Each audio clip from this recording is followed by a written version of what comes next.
Thank you for joining us on Flipside today. Yes, the other side of the news. It did make news on the 21st of November that the world was celebrating television. Yes, 21st November is World Television Day. I know today's 25th, but still, we're going to talk about it. It's not too late. Television has really done a lot in the lives of people. We have over 1.6 billion users who have televisions, people who have televisions in their homes now, according to the UN statistics. And they're not just having this television to be looking at it blank. They learn from it, either good or bad. Well, how much impact has television made in your life? That's the big question. The theme for this year's World Television Day is television making a difference. Is it a positive difference? Is it negative? What are some of the challenges we're having with modern television? As compared to the time past, are we getting better? Is the positive outweighing the negative? These and many more we're going to talk about on the show today.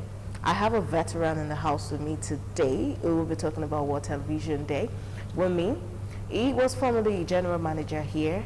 He's a media consultant and a teacher as well. He's been on Flipside once when we just started. It was all brand new and I had him, I was starstruck. So he's here again today. I'm talking about Mr. Tony Abolo. Good to have you on the show today. Thank you very, very much.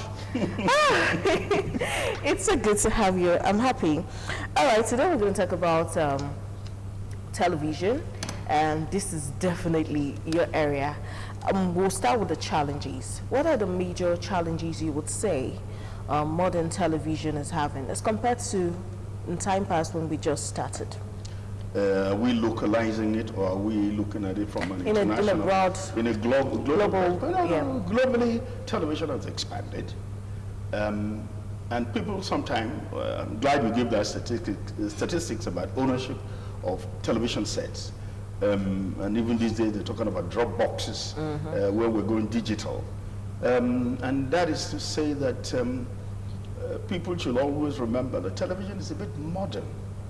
Far more modern when it compared with radio. Radio started a longer time in the days of Marconi, when the engineering and people who came from the Morse code, from the World War, and people were experimenting with how to move sound through electrical waves to get to people, till people could move pictures.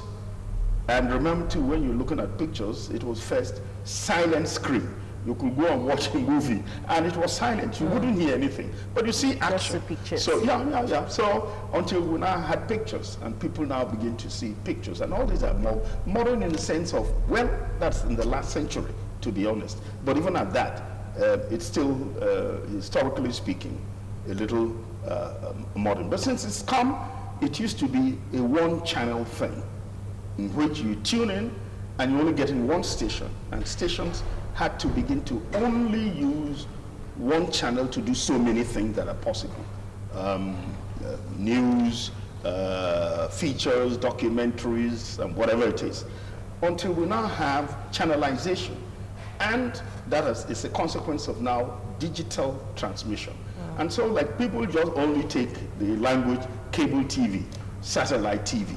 And so with satellite TV, you're able to watch Discovery Channel, History Channel, Wildlife, Nat Geo, all that kind of thing, then movies and all of that. So, and you talk about CNN and talk about BBC, now you have choices. So television has moved extensively. And today you have even choice of even people you want to watch, either locally, within your perimeter, or nationally, within your national confines, or you go outside. So people from here can even watch things in Ghana. You can also watch, well, I'll say neither you like American broadcasting, and so you like to watch either Fox News or CNN, or you like the British, and so you want to watch Sky News or BBC. ITV or BBC, or you want to watch Canal France. And because all of these are their own ethnic interpretations of world reality. And of course, you can also go to CCTV, so you're watching China. So there's so much of, or you want to watch Deutsche Welle, so you want to watch those from Germany. So it's a whole wide scope. So people can either have choices now. You're either watching ITV, or you're watching EBS, or NTA locally, or AIT. All that is all possible. So we have grown. We have grown. We cannot deny the fact that television is now having a massive impact as opposed to radio. Because remember, radio is only if you're moving now, and sometimes you put a few things in your ear can, and you're able to use your earpiece to listen to radio. Otherwise, TV is a very compelling medium. You must sit and watch. It's not something you can be going in and out. No. Radio, you can be listening to it. It may be musical, it may be news. You can be moving up and down, but I don't think you can do that with TV. All right. We will just take a breather. There's a message from the UN on World Television Day with more statistics than I gave earlier. So we'll just take it quickly. It's about 1 minute, and we'll come back to the studio.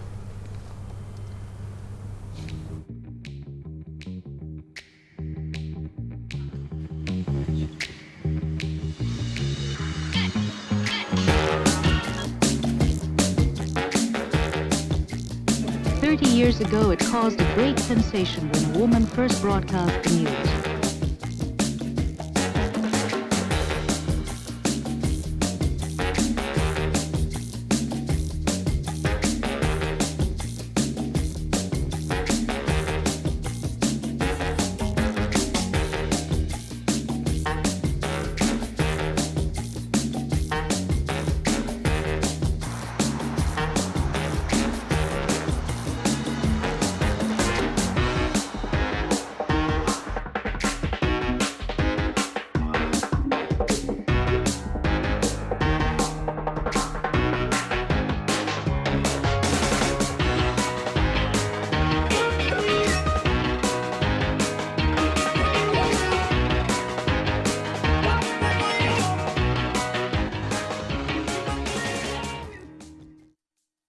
All right, thank you so much. Television still is the biggest medium people get information from. And radio is giving us a run for our money to an extent, but they're still not caught up. Okay, talking about democracy, there was a time where we had to deal with military era. Now we're talking about democracy. How do you think television, mass media in general, helps in sustainable democracy? I'm trying to wonder where to perhaps pin it down and start from. It's about television trying to create a people's agenda. What do we really want? You know, it's because the opportunities are there for us to hold immense conversation. How do we want to be governed, for example? What is the structure? It's like today we're talking about restructuring. Never mind, people say restructuring means so many things to so many people. That's okay, but I have my own understanding, and I have my own way of even resolving, call it the contradictions and the arguments we have in Nigeria. But in truth, even if we're arguing about ways and means of how we move and govern and progress, it is left for the media and television especially to engage us in an enlightened way about our best, because that's one of the functions of the media, to raise us to our higher selves. And not only that, to help us with leading ideas. And I think I want to underline that. What are those ideas that make a society better and better?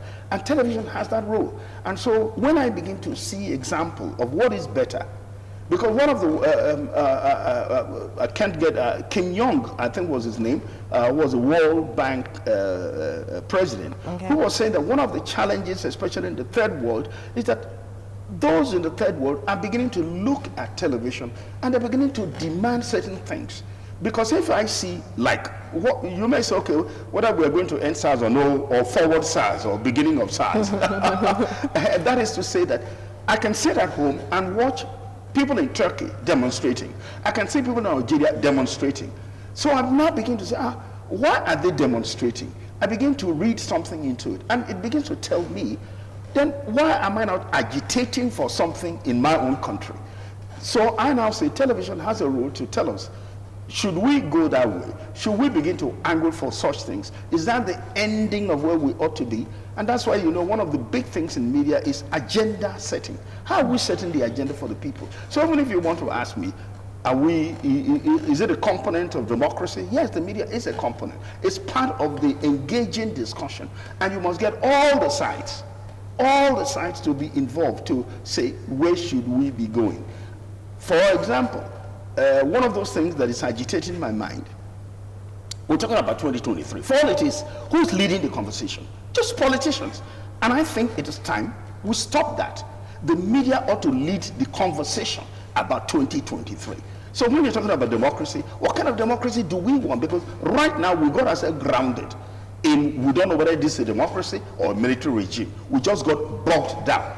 Therefore, if we must get ourselves out of this hole we've dug ourselves in, and therefore to talk about democracy, then the media must lead the conversation about where should we be going in 2023. What is the picture? The media must paint the picture of where we ought to be. So what kind of democratic practice? Never mind that the interpretation is that democracy has ethnic coloration. Ethnic in the sense of America has its own coloration of democracy. Britain has its own coloration of democracy. So that's what I mean by ethnic coloration of democracy. Cool. So what is the Nigerian coloration? India has. So what is our own coloration? So until we now, the media leads the conversation to what is the kind of democracy we want to see in 2023. Then we now begin to, like we say in management science, looking at structure and organization. You're also saying to yourself, who are the kind of people that fit into that leadership of that democratic practice we're looking at in 2023? And if we're not engaging in that conversation and we allow politicians to dominate the conversation now, because a lot of it is confusion. And remember, one of those functions of the media is to carry out the people's concern and fears and anxieties and convert them into social action. And our role also is to make explicit what is implicit. If this is what the politicians are saying, what is in it for all of us? And who should we be going to? Whether it is the people arguing about zoning or not zoning, it is about this or about that, whatever it is that the politicians are saying, I'm saying and I'm recommending the media must take the conversation out of the politicians, because for 60 years we've allowed them to drive the conversation and they've dragged us into the pit. It's time now for the media to get up and perform its function. Okay, now you just mentioned something. Thank God you're a veteran journalist. How do media, because I think that's one of the challenges media houses are having now in Nigeria. We have an obligation to tell our audience the truth. And it is their right to know information as it happens. And at the same time, we have an obligation to protect the nation. The unity of the nation comes first. There are some cases that are very dicey, like this NSAS protest. When it came on board, television had their own role to play by taking the voice of the grieved to the public, let everyone hear, let the politicians hear, let our government hear, this is what they are demanding, this is why they are in the streets and everything. Then it got to a point when it all became a little bit violent. Now the government were not so keen on us showing everything again. The people at home want to see what's going on from both sides. Now one side wants to dominate the other. How would you advise that modern broadcasters would balance their information so that they can still give the truth to those who are watching and at the same time protect the nation? A very important question, a bit dicey, and that's why I want to read particularly what the Constitution says. Okay. And I'm going to also support it with another theory we're also looking at in terms of the power of the media. This is what the Constitution says. The Constitution is very specific, and it says the press, radio, and television, and other agencies of the mass media shall at all times be free to uphold the fundamental objectives contained in this chapter and uphold the responsibility and accountability of the government to the people. These are not my words. These are words from the 1999 Constitution as amended. And I'm taking an extract from it. And do remember, Tony Momo helped to also drive the principle because he had the privilege of being a journalist and a lawyer. Yeah. And so he developed a theory which I love to teach. We call it the quadrangle of power, or sometimes we call it the rhomboid of power. And what is the rhomboid? That is to leave away from the old concept of saying that the media is the fourth estate of the realm. When you keep holding on to the fourth estate of the realm, it means there are about 3 layers on top of us. But that is not the modern concept of the media. We are written into the Constitution with a specific purpose, which means in the quadrangle of power, that if you draw an elongated square, on one side is the executive, the other side is the legislature, the one side is judiciary, in the fourth corner is what? The media. Therefore, in exercise of power within the polity, we occupy an important space, and we all ought to be acting in concert for the protection of government and the people. So when you now even say that the legislature is the oversighter of the executive and maybe the judiciary and the polity, we in the media are the oversighters of the oversighters. That is, we now also stretch our neck and also look at the legislature, look at the executive, look at the judiciary, and also look at ourselves and look at the society. Because our job is diagonal, horizontal, we vertically, in any way, we send words and messages right across, because we help to build the socialization process and use information as a reified material, because that's the produce. Our produce is information. We use information in a reified way to drive society. And we're using it to do what? To protect that society.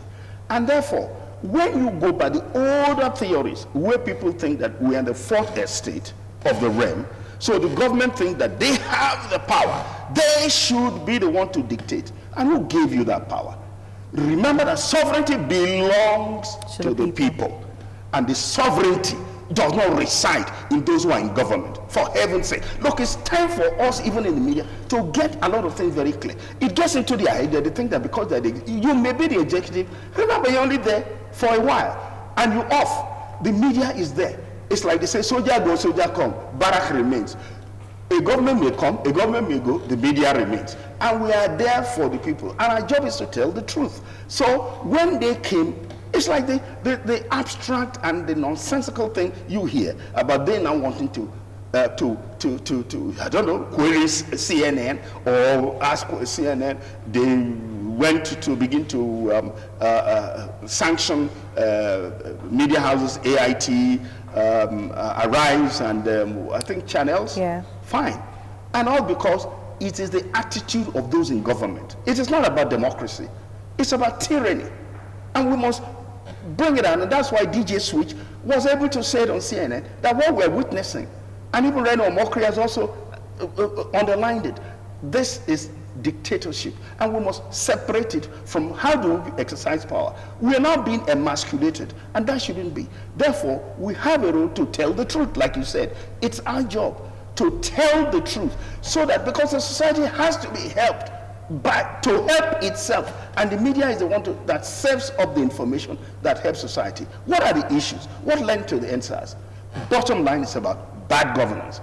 And what are Nigerians agitating about? All of us, whether we went on the street or we didn't go on the streets, everybody was on NSAS part. We were all complaining because this is not governance.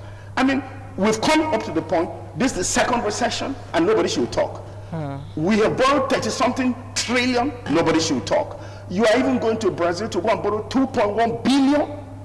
Who else are you now going to borrow? Cameroon? Ghana? Where are you now going to go and borrow money? You borrow money for what? Cut down on your expenditure, we shouldn't talk. Just keep expending the money. Then you said nobody should talk? Okay. Well, people are saying you're using 97% of your revenue to service debt. And in the way Simon Kolawole last week Sunday in his column said, a nation uses 97% of its revenue to service debt is of course grounded. So Nigeria is already grounded. And they're saying we shouldn't complain. Are they going to use poverty to kill all of us? Because you see, if the media does not help the situation, anarchy will be the next thing. Is that what they want to? I mean, even whether you're a soldier or a policeman, is that your job to now be looking after people and try to secure peace? Must we not just have peace as a natural consequence of governance? Must we always be agitating? Look, like I tell people, if you went across from these ITV television studios, across the road, and somebody fell on the ground, do you know you don't know whom to report to in Benin City? Did you know that? Nobody knows whom to complain to. Is it the local government chairman? Is it the Ojo where you go to? Is it the Oba of Benin? Or whom do you go to? Nobody knows where to go. What kind of a society is this? There are no structures. There are no defined ways of communication. And that is the problem. People don't even know where to talk to. And that's why when people are agitating, they either agitate on the streets or come to media houses to agitate in the hope that we become the voice of the people. So when we are not being the voice, you are now fining us for being the voice. That means, like we say even in African proverb, you know they beat the king so they make it not cry. I beat they not talk themselves. What are you talking about? Therefore, if the people if the media is complaining, it is to complain on behalf of them. We're not complaining on behalf of ourselves. Yeah. It's on behalf of the people. And we're asking you, get up and get something going. And you can imagine until the young boys demonstrated, you never ever heard Nigeria remember that about 40%, or even they say it's even more, 60% of Nigerian population are youth within the ages of 0 to about 25, 35. Jobless, no hope, nothing. And nobody should talk. And I mean, who's going to agitate for them? Okay, well, that's why we're here today. World Television Day. Television makes a difference. It has been established now, even from our conversation, that television has come to stay, and it's definitely helping everyone because it is the voice by which many people say what is it that they have to share. Yes, people come here to see us, even when we don't put them on air. A child is missing. Sometimes before they take them to the police station, some people will bring them to TV and say, please show this face. You know, television has actually come to help. We're going to break quickly. When we come back from that break, we'll talk a little bit about television, but we'll tilt a little bit to entertainment this time.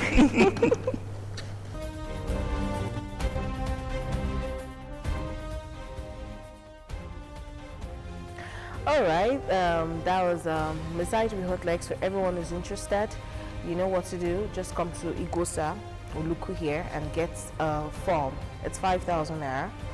And for all those who cannot come all over to this place because it's far from where you stay, better go to Airport Road. You get your forms there too. It's 5,000 naira.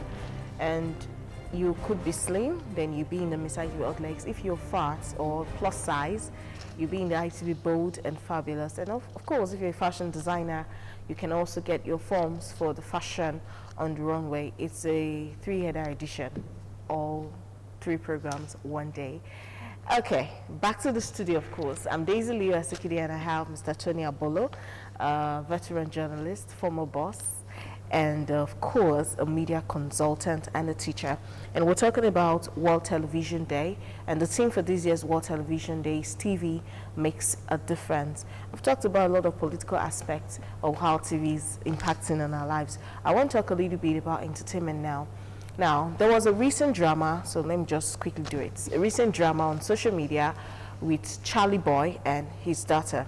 He was talking about the homosexuals and how it was difficult for him to accept his daughter being a lesbian. Now, Charlie Boy's last child is a lesbian, and she's very open about her being a lesbian. She's not in Nigeria. Maybe by now they would have stolen her in the streets of Lagos and she'd be dead, but she's out, she's in the US. And so when he talked about the fact that he has accepted it, the daughter came on social media and said the dad is a liar, and the dad did not really accept her. The dad sent her packing when he found out she was a lesbian. She had to run away from Nigeria to the US, and how she survived, how she fed, how she clothed herself, housed herself, was all on her. The father had no contribution, so he shouldn't come on social media looking for clouts and saying he's cool with lesbians and homosexuals, because he's not. Well, Charlie Boy went on to say he apologized to the daughter for how he treated her when he found out she was a lesbian, and then went further to give a call line for everyone who has a problem with their sexual orientation, or they don't know, they're confused, they don't know which side they really belong. they should call him, and he came out after the old day of making calls, receiving calls and complaints. He came out to say we have a very large community of lesbians, gay, transgenders, homosexual, bisexuals in Nigeria, bigger than we think. And now this is my question. Do you think television is a reason why we're having more of these people? Because it's a foreign thing to Africa. We don't know nothing about it before, but with more, do you think with more exposure, the more we're talking about it, the more we're drawing attention to it, that's why we're having more people buying into the idea? Do you think this is the fault of television? Or maybe it's just some kind of demo in the air, or it's a mental situation? Mental, I don't know. It's going to be difficult to posit it and say that it was propelled by television programming and television viewing and younger people sucking a couple of things into themselves, and that's what led into some sexual orientations. Somebody has to do an actual study. Maybe like Charlie Boy has already started making a call, and you said the call started at 11 a.m. and it went on till 11:59 p.m. That's a minute to midnight. That's quite nearly 12 hours of listening to complaints, which is so much. It only shows that if there was those calls can be, we take the logs and begin to write them out and begin to see where they're coming from, and maybe one has to ask those people questions. You can't put completely sexual preferences on television. It could play a role. I'm not going to deny that. But again, you have to know that who are those who are in these practices or who are having these preferences and orientations. I'm sure that younger people. Society didn't start that way. But then again, something while you were even trying to introduce the subject matter to me, to say whether you wanted to ask about it, you ought to know that human beings are no different from animals. And of course, we're just merely animals, but in a different form. We could, by way of sexual behavior, make love to your mother, and your mother could make love to the son, and it looks okay. And it's also possible for brothers and sisters to mate, and it's okay. You may be squinting your eyes, but in truth, that is how human beings are by nature. And that's why in China and in some parts of the Arab world, these things happen. And believe it or not, in some parts of the north, it happens. And I'm not going to, you'll be shocked if I tell you that sometimes, maybe within where you are now, it happened. And that is if it's not happening. But remember, when I'm saying this is that people just take it for granted that it is good to be heterosexual. We're heterosexual by socialization process. Culture just says, don't do this, do this. So by human nature, we could do exactly what animals do. So having put that as a basis for understanding what we're talking about, you may also say that when younger people go into these sexual preferences, where is it coming from? Is it the animal behavior, or is it we are not socializing them properly?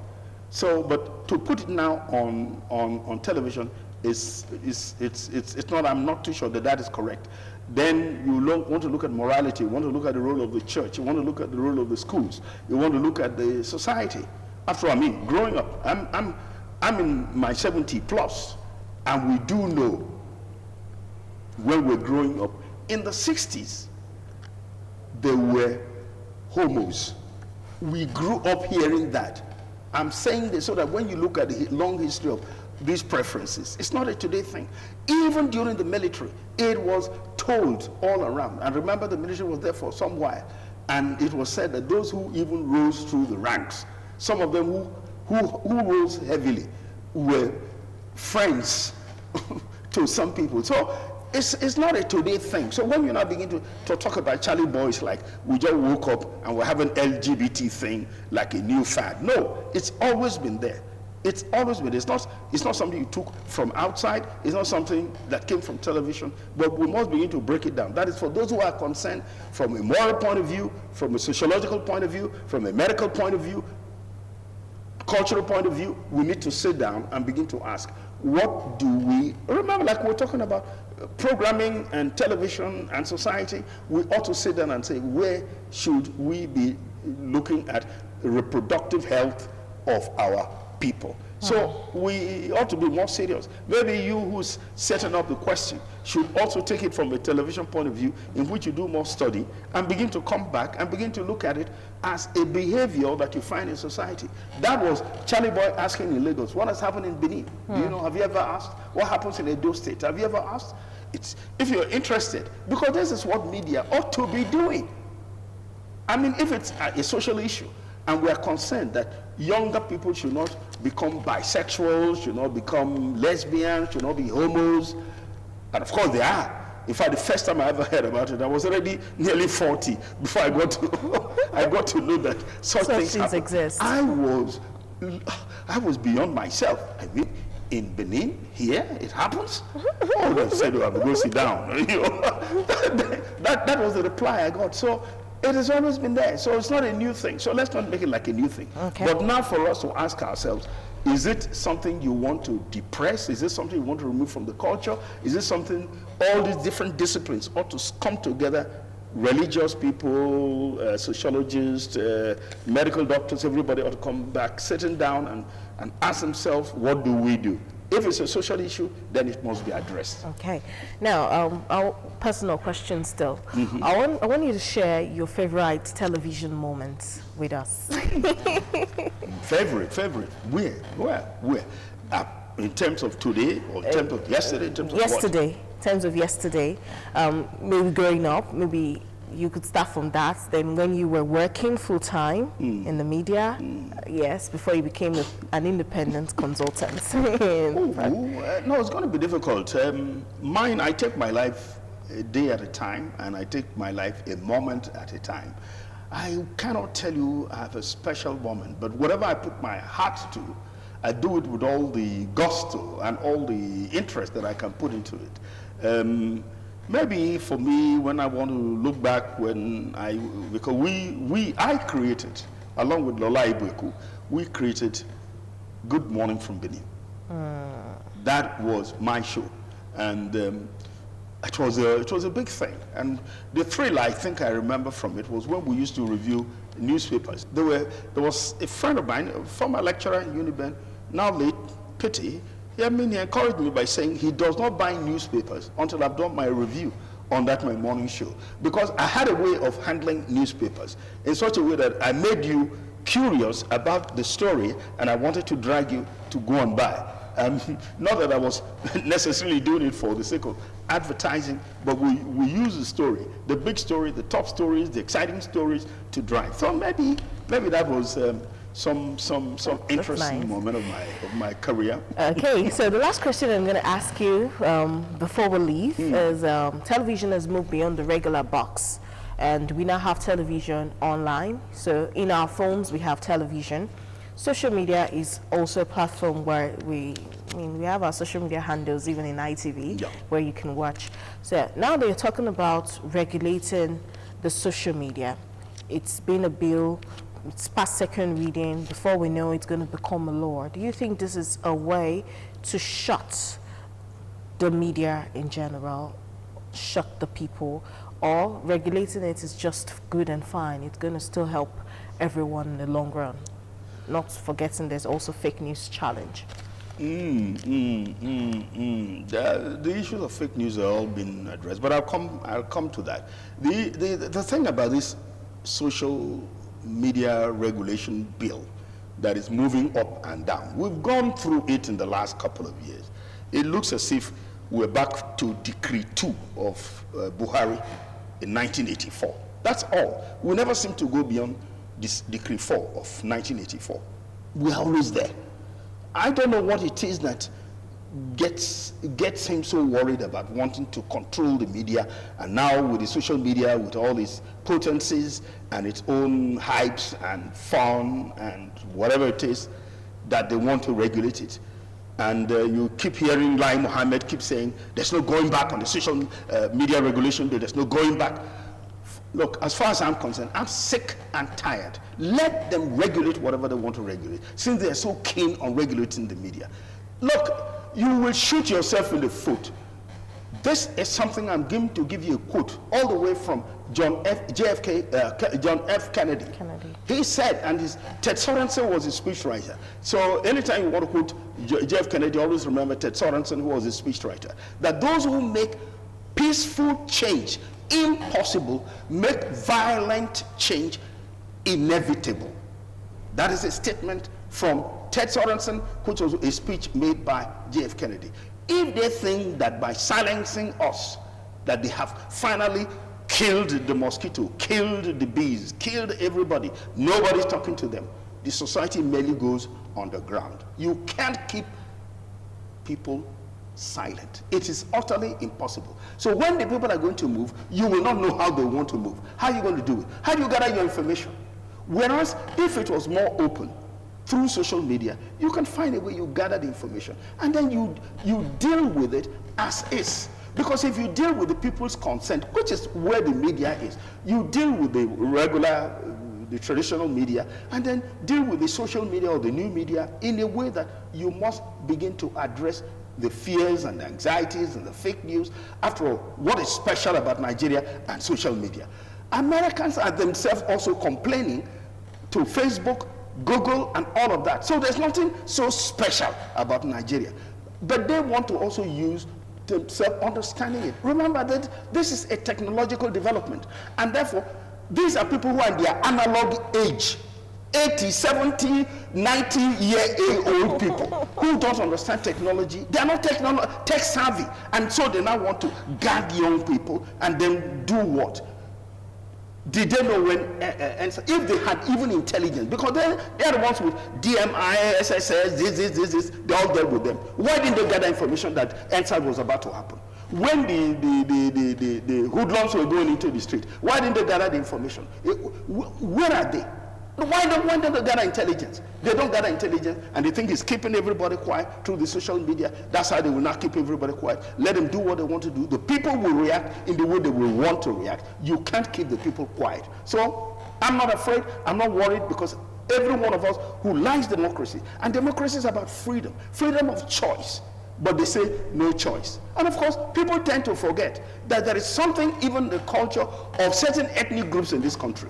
They are anti-democracy. And it comes within their own religious perspectives. And it goes within their own cultural roots and social structure. And it goes into looking into the Persian culture. So you find that if you go to Arabia, you go to Dubai, you go to Oman, you go to UAE, that's how they are. They don't like democracy. So what is shocking here? They don't want democracy, so they want tyranny, they want dictatorship. That is how they want to close the media. Let them close it. Then, of course, everybody will just be down. And wherever it happens, it will happen. And it is not my making, it is their making, because in every action, there is a reaction. So let them take their action. There will be reaction from society. All right. I want to say thank you so much, Mr. Tony Abolo, for being my guest on the show today. I'm honored. It's not easy. World Television Day. I want to say congratulations to every broadcaster out there. You're an independent journalist. You are with a media house on radio and television. Any kind of journalism you're doing, provided you're not spreading fake news, congratulations. It's still your time. It's your day. This week is for you. Do shakara, celebrate it, be happy. Well, television has made more of a positive difference than negative. We cannot censor everything. That's why some movies come with ratings. It's now the duty of the parents to allow their children watch movies that are beyond their rating for age. We're talking about a movie that's rated 16, PG-16, and then you allow a child who's 14 to watch. That's your headache. So we're doing a lot to ensure that we give the education, the enlightenment, the entertainment, and also protect the unity of our nation, all at the same time, and still tell you the truth. So celebrate a journalist out there today. We deserve it. Thanks for watching. You can get the video on YouTube and watch all over again. I'm Daisy Leo Sikidi. Have a nice day.